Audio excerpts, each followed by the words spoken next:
পুরস্কারের ঘোষণাও দেওয়া হয়েছে। আরও জানাচ্ছেন এসআই রাজ।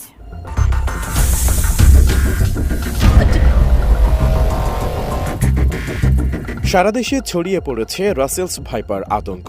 এটি একটি বিষধর সাপ। সরকারের ভেনম রিসার্চ সেন্টারের তথ্য বলছে, পদ্মা নদীর তীরবর্তী জেলাগুলোতে এই সাপ বেশি ছড়াচ্ছে। সাপটিকে আতঙ্ক হিসেবে না দেখে সতর্ক থাকার আহ্বান জানিয়েছে বন্যপ্রাণী অধিদপ্তর। একসময় এই সাপ রাজশাহী ও চাঁপাইনবাবগঞ্জ অঞ্চলে বেশি দেখা গেলেও বর্তমানে পদ্মা তীরবর্তী কয়েকটি জেলা ও চরাঞ্চলে ছড়িয়ে পড়েছে এর উপদ্রব। উপকূলীয় জেলা পটুয়াখালী ও দ্বীপ জেলা ভোলাতেও এর দেখা মিলেছে।